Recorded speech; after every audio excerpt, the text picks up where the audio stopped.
લગ્ન કરવા છે રાજા અને રાણીની જેમ, કે પછી ખોવાઈ જવું છે પેલેસની શાન અને પ્રકૃતિ સાથે? તો આજે જ બુક કરો તમારો સ્ટે અથવા તમારી ઇવેન્ટ balarampalace.com પરથી. નમસ્કાર, વેધર એનાલિસિસ સાથે હું છું પાયલ અને ગુજરાતમાં અત્યારે ઠંડીનું જોર તો વધી જ રહ્યું છે. જે તાપમાનનો પારો છે ગગડી રહ્યો છે, પણ સાથે સાથે વરસાદની આગાહી છે. વરસાદ પડી શકે છે. કયા વિસ્તારમાં વરસાદ પડશે, હવામાન નિષ્ણાંતોની આગાહી પ્રમાણે ક્યાં વરસાદ પડવાનો છે, બધી જ વાત કરીશું. પહેલા વિંડીના માધ્યમથી જોઈએ તો જે સર્ક્યુલેશન સાયક્લોન સિસ્ટમ જે સિસ્ટમ હતી એ સિસ્ટમ અહીંયા છે અને એ સિસ્ટમની અસર જે બંગાળની ખાડીમાં બનેલી એ સિસ્ટમ હતી એના ઉપર જે નજર હતી એની અસર તમે જુઓ કે ભુવનેશ્વરથી લઈને ચેન્નઈ સુધીના દરિયાકાંઠાના જેટલા વિસ્તારો છે ત્યાં ભયંકર થઈ રહી છે. અને સાથે જ મહારાષ્ટ્રના ઘણા બધા પ્રદેશો એવા છે કે જ્યાં વરસાદ ઓલરેડી પડી રહ્યો છે. ગુજરાતમાં પણ એની અસર થવાની છે. સતત ઉપરના પ્રદેશોમાં જે પહાડના પ્રદેશો છે એ બધી જ જગ્યાએ વેસ્ટર્ન ડિસ્ટર્બન્સ જે પસાર થઈ રહ્યા છે એ વેસ્ટર્ન ડિસ્ટર્બન્સને કારણે પણ ઠંડીમાં વધારો થઈ રહ્યો છે અત્યારે. અને જે વરસાદ પડશે એના પછી પણ ઠંડીનો ચમકારો વધવાની સંભાવના છે.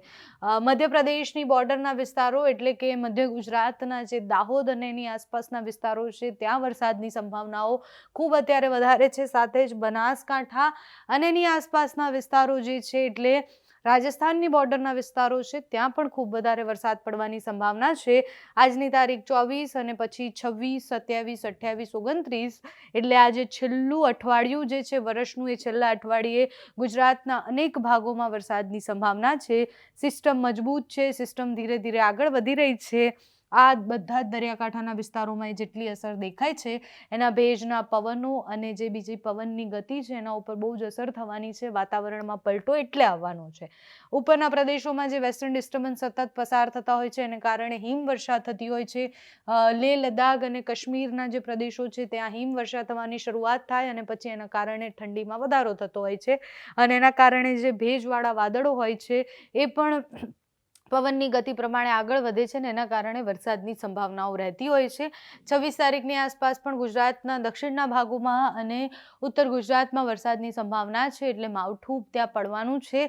દક્ષિણ ગુજરાતના છેક છેવાડાના ગામડાઓ અને ઉત્તર ગુજરાતના બોર્ડરના વિસ્તારોમાં વરસાદની અત્યારે સંભાવનાઓ દેખાઈ રહી છે. બાકી ક્યાંય વધારે વરસાદ પડી શકે તેવી સંભાવનાઓ અત્યારે વ્યક્ત કરવામાં નથી આવી. 27 તારીખની આસપાસ તમે જુઓ કે રાજસ્થાનના આ પ્રદેશોમાં ખૂબ વધારે વરસાદની સંભાવના છે અને એની અસર ગુજરાતમાં પણ ખૂબ વધારે થવાની છે. એટલે ભયંકર વરસાદ એ 27 તારીખ પછી આવવાનો છે. મહેસાણાથી લઈને અમદાવાદ અને આ બાજુ જે મધ્ય ગુજરાતના વિસ્તારો છે મધ્ય ગુજરાતના વિસ્તારોમાં પણ ખૂબ વધારે વરસાદની સંભાવના છે.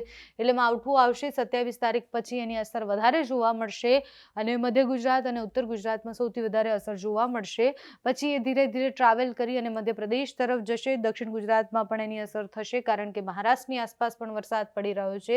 એટલે વલસાડ, નવસારી અને ડાંગના વિસ્તારોમાં એની અસર થવાની સંભાવના છે. બાકી 28, 29 તારીખ સુધી સામાન્ય છૂટો છવાયો વરસાદ પડી શકે છે. અતિ ભારે વરસાદની આગાહી નથી. આ માવઠું છે એટલે સામાન્યથી મધ્યમ વરસાદ પડશે અને ઠંડી વધશે. એના પછી અત્યારે ઠંડીનો જોર 1-2 દિવસ પછી ઓછો પણ થશે, પણ આ વરસાદ પછી ફરીથી ઠંડી વધવાની સંભાવનાઓ છે. હવામાન વિભાગ જે સેટેલાઇટ મેપ બતાવે છે એમાં શું બતાવી રહ્યા છે તો આ તમે જુઓ કે આ જે બધા જ વાદળો ઘેરાયેલા દેખાય છે એ બધું જ વેસ્ટર્ન ડિસ્ટર્બન્સની અસરને કારણે છે. સતત વેસ્ટર્ન ડિસ્ટર્બન્સ જે પસાર થતા હોય છે એને કારણે વાદળછાયું વાતાવરણ અને વરસાદ હોય છે. અહીંયા બનેલી સિસ્ટમ, બંગાળની ખાડીમાં બનેલી સિસ્ટમ જેમ જેમ આગળ ટ્રાવેલ કરશે એમ વાતાવરણમાં પલટો આવતો રહેશે. હવામાન નિષ્ણાંતો શું કહી રહ્યા છે, કયા વિસ્તારોમાં કયા જિલ્લાઓમાં વરસાદ પડે છે એ નોંધી લો.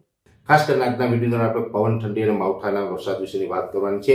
કેમ કે આવનારા દિવસમાં એટલે કે પરમ દિવસેથી રાજ્યના અનેક વિસ્તારોની અંદર માવઠાના ઝાપટા પડવાનું ચાલુ થવાનું છે. સૌપ્રથમ તમને પવનની વાત કરી દઉં. આમ જોવા જઈએ તો અત્યારે પવનની સ્પીડ છે એ નોર્મલ છે. નોર્મલ એટલે કહી શકાય કે 10 થી લઈને 15 કિલોમીટર પ્રતિ કલાકની ઝડપે અત્યારે રાજ્યના અલગ અલગ વિસ્તારોની અંદર પવન ચાલી રહ્યો છે. આ પવનની સ્પીડમાં કોઈ મોટો બદલાવ આવે કે કોઈ ઝડપમાં વધારો થાય તેવી શક્યતાઓ નથી. રાબેતા મુજબનો આ 10 થી 15 કિલોમીટરની ઝડપનો પવન છે ચાલવાનો છે.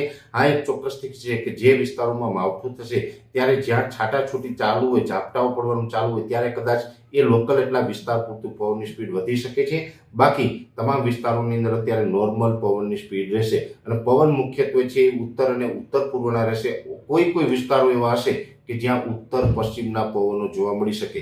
જ્યાં જ્યાં ઉત્તર પશ્ચિમના પવનો કદાચ જોવા મળશે ત્યાં એ વિસ્તારોની અંદર ઝાકળ વરસાદનું પ્રમાણ જોવા મળી શકે છે. એટલે આવનારા દિવસમાં કહી શકાય કે ડિસેમ્બરનું આ છેલ્લું અઠવાડિયું ચાલુ થયું છે. છેલ્લા અઠવાડિયાની અંદર છૂટાછવાયે અમુક વિસ્તારની અંદર ઝાકળ આવી શકે. દરેક વિસ્તારની અંદર નહીં આવે, પણ અમુક વિસ્તારની અંદર નોર્મલ સામાન્ય ઝાકળનું પ્રમાણ જોવા મળે તેવી શક્યતાઓ છે અને પવનની સ્પીડ નોર્મલ રહેવાની છે.